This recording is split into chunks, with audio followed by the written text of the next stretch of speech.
My name is Mary Nathaniel. I was supposed to be on a business trip, but my husband messaged me saying he'd be back in 2 hours. He must have made a special effort to contact me from his trip. At that moment, I genuinely thought so. However, an hour and a half later, another message from my husband. What's this? He usually doesn't message me this often.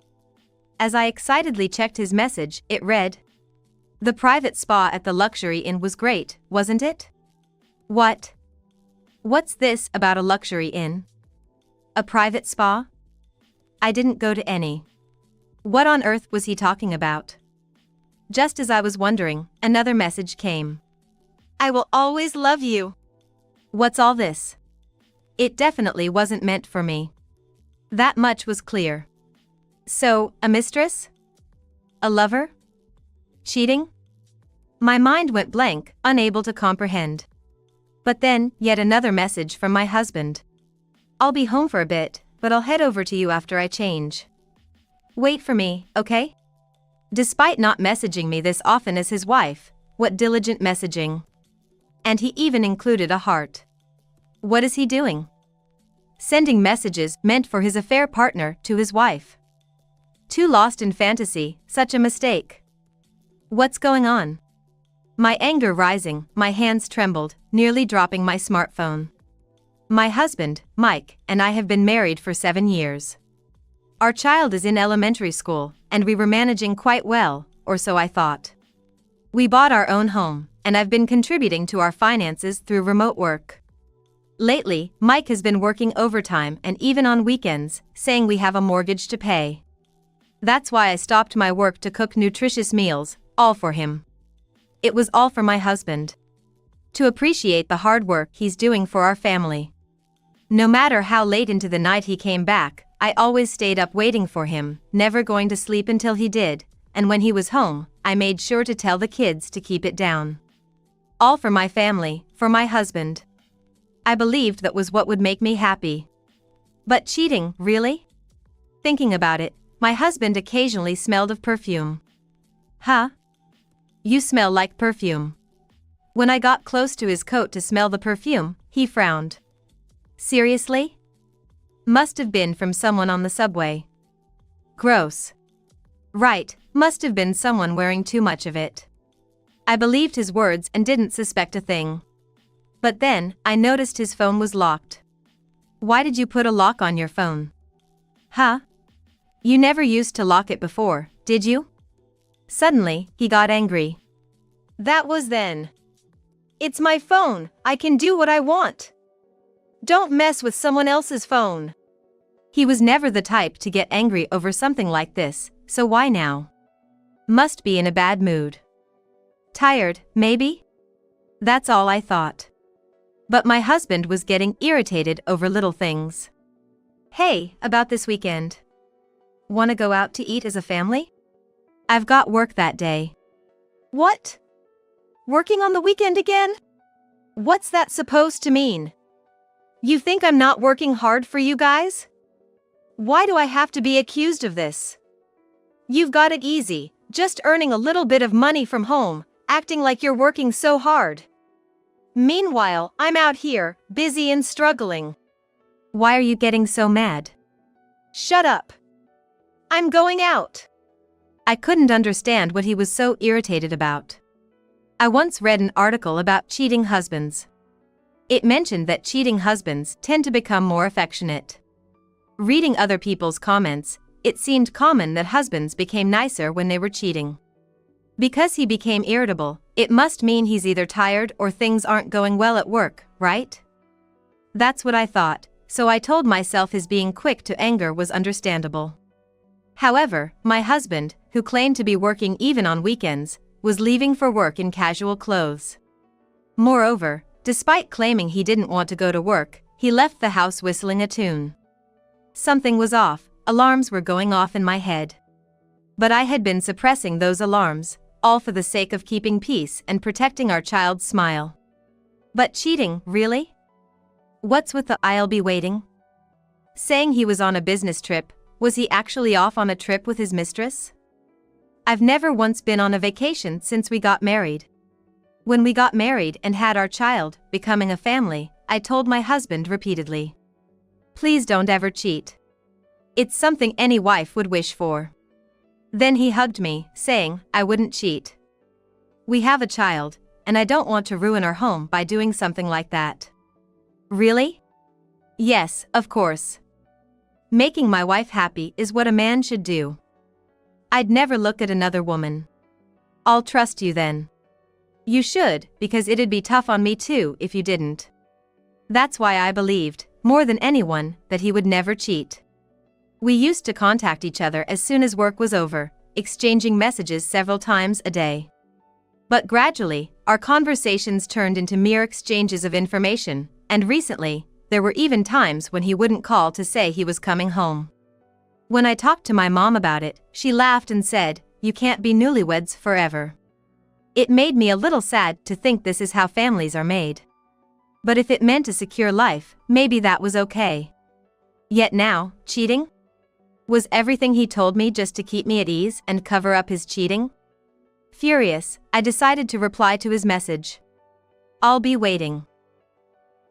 No reply came from him. Confirmed cheating. I won't let this end here. He's had his fun, and I'll make sure he regrets it. After waiting 10 minutes with no reply, I stared at my phone screen and decided to follow up. "Looks like you mistook me for your mistress." A reply came immediately. "What are you talking about? There's no one else for me to mistake you with, so how could I possibly make a mistake?" "Oh, but how can I not think it's a mistake based on what you wrote? What's gotten into you? Are you the one mixing things up? Interesting. I haven't seen texts like this recently. I will always love you, really? That was just me trying to express my love properly for once." "Oh, thanks. So, what about the private spa at the luxury inn?" Did I write that? Why don't you read it again? It's clearly written." Must have been a typo. You know how it happens. A typo, huh? I wonder how typing anything could result in that kind of mistake. How, it doesn't matter. It was just left over from when I was looking up places for us to go. Oh, you wanted to go to a private spa at a luxury inn with me? No, I just looked it up, but didn't find any good place. Is that so? That's too bad. You see, I didn't send anything wrong, did you get that? Then what's with "I'll be home for a bit, then I'm heading out again, wait for me," huh? Which home? You have another place to return to? A moment of silence. Probably thinking up some lame excuse. No reply for a while. "Hey, where are you going back to? Where's your home?" I was dreaming. Huh? Was this the best excuse he could come up with after all that thought? A dream? Yeah, that's right. I was dreaming. That's why I wrote such nonsensical stuff. Is that so? Yeah, that's the case. You're laughing it off, thinking this is all just too funny, aren't you? Not at all, I was genuinely just groggy, that's all. Right, things like that happen, huh? See? What do you think I am? No one's gonna believe that. Who would believe such a thing?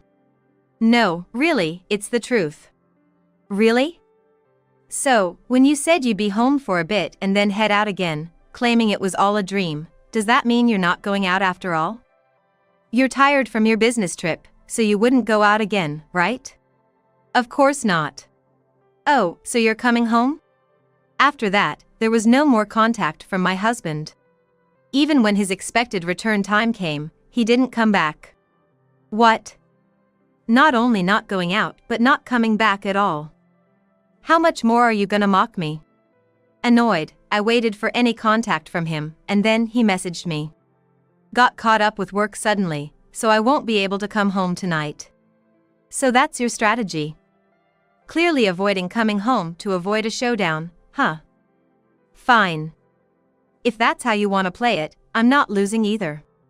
As a start to my retaliation, I sent him a stamp with "good work" written on it. In the stamp, there was a small demon riding a tank. For a week, my husband came home as usual, acting as if nothing had happened. There was hardly any conversation between us, creating a Cold War situation in front of our child. Our little daughter, oblivious to the chilled atmosphere between her parents, happily ate her meals and went to school.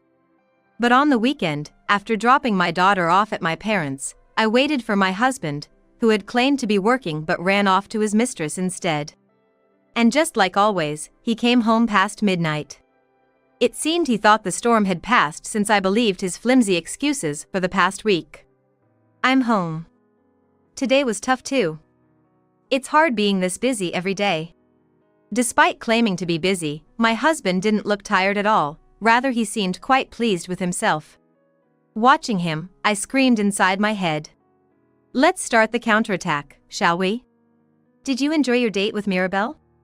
His hand, removing his coat, froze. What? It was a date, right? You seem refreshed. What are you talking about? I have no idea what you mean. Oh, Mirabelle, right? Your mistress? Don't say stupid things. There's no way I have someone like that. Are you imagining things? His face turned pale as he said this. Instead of moving, I took the hanger and received his coat from him. As I hung it up, I stroked the inside of the collar and showed him a small microphone. The microphone these days are so high-tech, aren't they? So small, yet they can record everything. You had that planted on me. Yes, since you mistook your mistress for me and sent those messages, I wanted to know. This must have your entire day recorded on it, huh? Where you went with Mirabelle, what you ate, what you did. Maybe even some voices too embarrassing to hear? I would never do such a thing. You must be misunderstanding something. Oh, whether it's a misunderstanding or not, we'll know once we listen to this, right? There's no need to listen to that. Don't you trust me? It's funny how people who do wrong always get defensive like that, claiming they're not at fault. I would never do something like that. I haven't done anything shady. How can you say such things to a husband who's been working for his family? Spouses should trust each other. Trust? After doing something that makes it impossible to trust, you want me to trust you? After receiving those messages, trusting you would be insane. That was just me mixing up dreams and reality. You agreed to that, didn't you? If that were true, you wouldn't be mad about the microphone, right? If you have nothing to hide, that is. Yeah, but still, that's not right. I've been working for my family. I'm doing the same, you know. You say my remote work is easy, but I'm the one working, taking care of the house, and raising our child without any breaks. Yet, you're having a good time with your mistress. You think that's acceptable? I don't have a mistress. If only you'd understand. Well, if that's the case, listening to this mic recording shouldn't be a problem, right? Because you've been working so hard for the family, right? And since you don't have a mistress, listening to it shouldn't be an issue, right? No problem. Good. Then let's listen to it together. Fine. Give it here, I'll transfer it to the computer. Instead of going to the computer, my husband snatched the microphone from my hand and ran to the corner of the room where the tropical fish tank was placed. In a moment, he dropped it into the tank. What are you doing? What a shame, I really wanted us to listen to it together, but now that it's fallen into the water, we can't listen to it anymore. Truly, it's a pity, my husband said, sporting a sly smile. Going to such lengths to prevent it, I must admit, it's commendable in a way. All he's doing is fueling my anger even more, but still, he goes through with it, which is indeed praiseworthy. But this doesn't mean the evidence is gone. After all, I have even bigger evidence in my possession. By doing something like that, you're practically admitting to having an affair, you know. What? Because you have something to hide, that's why you did it, right? Acting without thinking, how foolish. What? I'm not having an affair. I just disposed of something unnecessary. You need to stop suspecting people so much. Oh, is that so? I reached into a drawer to prepare my second line of attack. and pulled out a large envelope. The name of a detective agency was printed on it. Do you know what this is? What's that? This is a report from a detective agency. I had them conduct an investigation on you. And they've thoroughly documented your affair with a woman. This will show that your partner is Mirabelle. You went to those lengths? Why? Isn't it obvious? You insist you're not having an affair and refuse to apologize. To discipline someone like you, evidence is necessary, right? And for a divorce, you can't get compensation without evidence. Divorce. Yes. I've cherished our family all this time. I've tried to protect this home and our daughter's smile. But you never cared about any of that, did you? I said as I pulled out several photographs from the envelope. The pictures showed my husband and Mirabelle looking cozy together. Can I continue to be married to someone like this? That's the biggest issue, isn't it? She and I, it was going to end eventually. So you admit it. But really, will it end? You want to keep going with her but also want to keep this family life because we have a daughter, right? But I can't go on with someone who doesn't care about destroying his family. You wouldn't take your family on a vacation, yet you go to a luxury inn with her for a private spa. I never wanted to hear such a joke. If you really want to go to a spa that badly, I'll take you there next time. What? That condescending tone. I don't need you to take me, I can go with my daughter just fine. What I wanted was to go with a husband who loves his child and loves me. You have no appeal to me anymore. So, let's end this. Are you serious? Yes, I'm serious. I don't want to be with someone who's betrayed me. You're that prepared, huh? Yes, you've made me that prepared. I see. Thank you for understanding. Now, please sign this. A divorce paper? You had this prepared? If I was planning to leave, of course I'd have a divorce paper ready. He stared at the divorce paper but then took the pen and started to write his name smoothly. After finishing, he threw it on the table as if to discard it. Well, fine. Even if we separate, I have Mirabelle. I was thinking of remarrying her eventually anyway. So it's no big deal. Good for you. Then, please pay the alimony and child support. I get the alimony, but child support? Since I'm getting custody, it's only natural you pay child support, right? Or are you planning to take care of our daughter? I bet Mirabelle wouldn't like that. And I don't intend to entrust her to your future wife either. All right. We can talk about that later. Yes, we should. If we can't settle it, then I'll have to ask a lawyer. You don't have the money to afford a lawyer? Well, we'll see about that. I do work, you know. With the remote work you looked down on. In truth, my income far surpasses my husband's. That's why I had no hesitation about the divorce. Without income, being left by my husband would have been a concern for the future. Being able to leave without feeling that fear might be a fortunate thing for a woman getting divorced. Now, leave. Fine, I'm going. I'm going to Mirabelle. Please do. If you can. He left the house with heavy breaths. But I knew what awaited him. And that night, just as I was thinking of picking up my daughter, as expected, my separated husband, Mike, came back. Mary, open up. The doorbell rang, and looking at the monitor, there was Mike. Oh, Mike. What's up? Did you forget something? Can you let me in? I won't. Please, let me in. Why should I? You went to Mirabelle's place, right?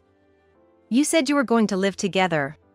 That's true, but when I went to Mirabelle's, she said she didn't want to live together. Oh dear, why is that? Come on, I'll explain everything. Just open the door. Even though we're divorced, you're a man and I'm a woman. It's not appropriate for a woman to let a man into her place when she's alone. Don't say that. I have nowhere to go. Are you really going to leave me out in the cold like this? You signed the divorce papers, didn't you? I've already submitted them to the city hall. That means we're officially divorced. I understand, but go find another woman's place. Don't say that, I have nowhere else to go. How pitiful. Reluctantly, I opened the door, but I had no intention of letting him into the house. Instead, I decided to listen to what Mike had to say right there. Can't you let me live here with you? Huh? Without any explanation or anything, you expect me to just say yes? I'm single now. That's too cold. We were husband and wife just a few hours ago. In heart, we were strangers long before that. Besides, you're the one who had an affair, so why are you coming to me? You should live with her. She said it's too soon to live together. Oh, why's that? I don't know. Even though we loved each other so much, living together is a different issue, she says. I can kind of see that. What do you mean? Well, she has another man, doesn't she? No, that can't be. Impossible. Oh dear, you didn't read the report properly, did you? The detective's report mentioned her too. That she has another man besides you. No way. If you think it's a lie, then so be it. Mike's face changed color, and he looked utterly shocked. It's surprising how much he had believed in her. How could such a seemingly pure person do something like that? Who knows? Maybe she was just pretending to be innocent. Mike, speechless, dashed out of the house. I locked the door behind him, laughing. Mike had run off to her place and started banging on the door impatiently, not even waiting for Mirabelle to open it. He forced the door open. What the hell? Mike's gaze immediately fell on a pair of men's shoes discarded in the entryway. What are these? What's what? Why are there men's shoes here? That's. Does this mean you have another man besides me? Why are you here all of a sudden, yelling at me? There's no need to shout. You never let me into this room. Why is this man allowed in? Isn't it obvious? Because he's the one I really want. The one you really want? Then what am I? Look, it's hard for me when you say things like that. You have a wife, so what am I supposed to do? You were just a fling, right? So why should I be the one getting blamed? I divorced for you. I never asked you to divorce. You've always treated me like just an affair. And now you want exclusivity. That's just not possible. No, I was serious. If you were serious, why did you keep it a secret from your wife? You hid it because it was just a fling, right? Didn't you realize that? There's such a thing as timing, you know. What a hassle. I hate dealing with this kind of drama. Drama? I thought Mirabelle was more, pure-hearted, someone who only cared about me. You think someone like that exists in this world? Are you stupid? That's just your fantasy.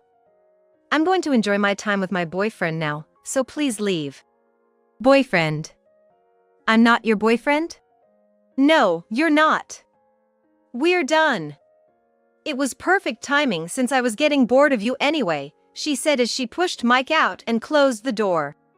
I can't believe this. If you were going to end it, you should have said so before we got divorced.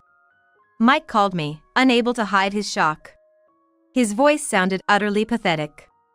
Mary. Oh, Mike. Where are you now? At my parents' house. I have nowhere to go. Oh, why? What about her? We broke up. You found out she had another man? Yeah, she told me I was just a fling. I see, tough break. I broke up with her. I heard you the first time. So let's start over. Huh? Save your sleep talk for when you're asleep. It's not sleep talk. I've woken up. Sounds like sleep talk to me. Please, let's start over. I won't betray you this time. We're not starting over. We're divorced. It's over. Divorce is just one process. That means we can start anew from here. Let's get remarried. That makes no sense. Divorce means I didn't want to be with you anymore. Why would I take back someone I didn't want? Do you think I'm some kind of goddess? Yes, that's exactly it. You are a goddess to me. The only goddess for me. You betrayed that goddess, so there's nothing that can be done. I can't believe you won't consider remarrying me after all I've done. Why won't you? The nerve to act so entitled after cheating. Unbelievable. And for the record, I don't owe anything to you. Everything I have is thanks to my own efforts. How can you be so cold? Thanks to you making me suffer, I've become stronger. I see, that's how it is. Fine then. I'll sell the house. What a sudden change of direction. Since we're getting divorced, there's property division. It's better to turn the house into cash than to leave it as it is. Indeed. So, you'll give me half of what you sell it for, right? Yeah, I'll give you half of the sale price. But remember, you're also losing the house. You disregarded me, now you'll truly understand what it was like to have me around. Afterwards, my husband really put the house up for sale. I quickly bought the house we had lived in for 7 years, and I received half of what Mike got from the sale. Mike was thrilled, thinking I'd lost my place to live and was in the same position as him, and he called me. How does it feel to have nowhere to live? You realize now how great it was to have me, don't you? Oh, what a surprise. I've secured a place to live just fine. Where? The house we lived in for 7 years. There's no place like home, after all. How? You shouldn't have the money for that. Unfortunately for you, I earn far more with my remote work than you ever did. So buying this house was no big deal for me. You bought the house with the money from property division and income after our marriage? Wrong again. The money I used to buy this house was from savings I had before we got married. You had that kind of money? Then, that should have been divided as well. More bad news for you. Savings from before marriage don't need to be divided. You really should study up. That's ridiculous. Unable to hide his shock, Mike hung up. Having lost his place to live, Mike boasted, I have a job, so I can afford a slightly expensive property, and apparently rented a luxury apartment. Later, I demanded alimony from Mike and Mirabelle. I also demanded child support from Mike. Thanks to that, in addition to my income, the child support allowed me to provide a proper education for our daughter. However, Mike was demanded a severance payment by the woman. Why a severance payment? Surprised, Mike immediately contacted the woman. She boldly stated, After all the fun we had, it's only natural I demand compensation. Consider it a severance payment for breaking up with me. Rejecting such demands led the woman to storm into Mike's company. There, she tearfully protested to Mike's direct supervisor, claiming I was toyed with by Mike. Such behavior was not tolerated by the company, and Mike was demoted, with his salary significantly reduced. Eventually, he couldn't afford the rent and had to move from his apartment to a much lower quality apartment. Despite this, life didn't get any easier for him, as he was busy working a day job and a night job. As for me, my work from home is going well, and it's more than enough for me and my child to live on. We have a home, so we're living peacefully. I've never once regretted parting ways with him.